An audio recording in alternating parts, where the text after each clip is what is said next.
Well, despite pushback from the United States, the UK, Australia, and Canada have officially recognized Palestine as a state. More recognitions are expected as President Trump and other world leaders head to New York this week for the annual General Assembly at the United Nations. Chief Foreign Correspondent Trey Yingst is live in Tel Aviv, Israel, with the latest on the war there. Trey. Yeah, hey, John, good afternoon. As these political developments unfold, it's been more than 700 days of war, and Hamas maintains an ability to fire rockets into Israel. Early this morning, sirens sounded across the southern city Ashdod as 2 launches were detected. One of those launches intercepted by Israel's missile defense system, the Iron Dome. We do know on the ground inside Gaza, Israeli forces continue to advance deeper into Gaza City. At the same time, they're launching heavy airstrikes that reportedly killed dozens of Palestinians over the past 24 hours alone. Overnight, thousands of Israelis gathered in the streets of Tel Aviv and Jerusalem, demanding the release of the remaining 48 hostages held by Hamas and an end to the war. Families worry that time is running out for their loved ones. It's time to say enough is enough.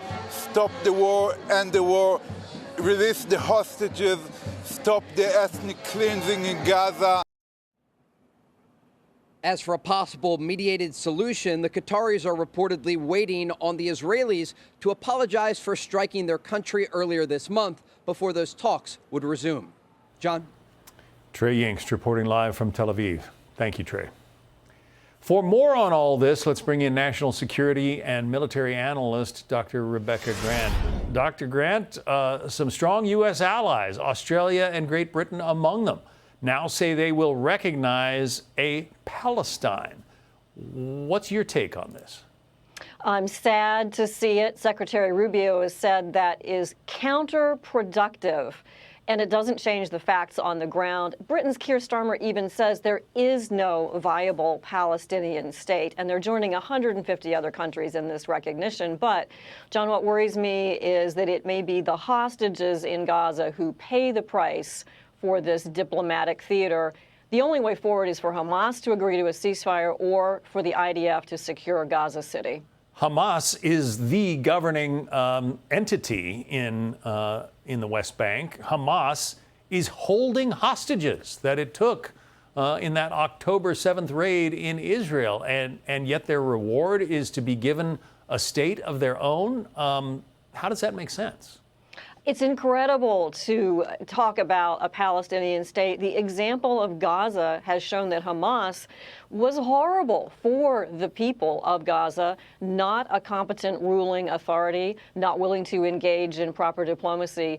No reason to say going forward that this is the pattern we should follow. And the bottom line, the U.S. has to stand strong as Israel does its best to secure Israel and also the rest of the region. Peter Doocy was asking Keir Starmer about this the other day. I want to play this sound for you right now.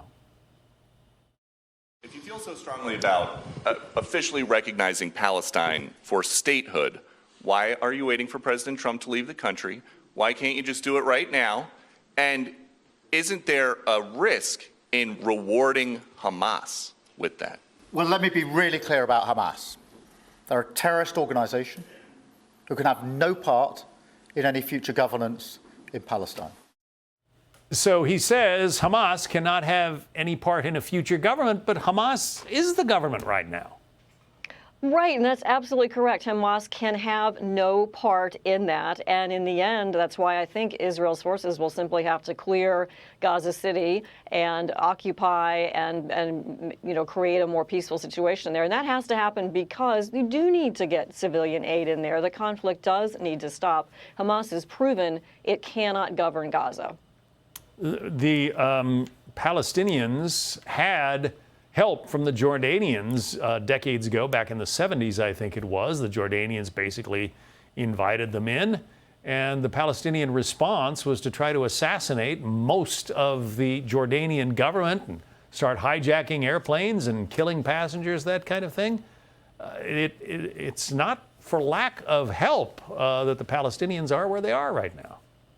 That's absolutely true, and there's plenty of support throughout the region, plenty of diplomatic support, but it's all about what will the conduct be, and we've got to see an agreement for peace in this region, and that's why it's the Abraham Accords that are the right path forward, and as Secretary Rubio has said, it's actually hurting the negotiations with Hamas for Britain and Canada, allies that they are and others, to give this recognition to a theoretical Palestinian state.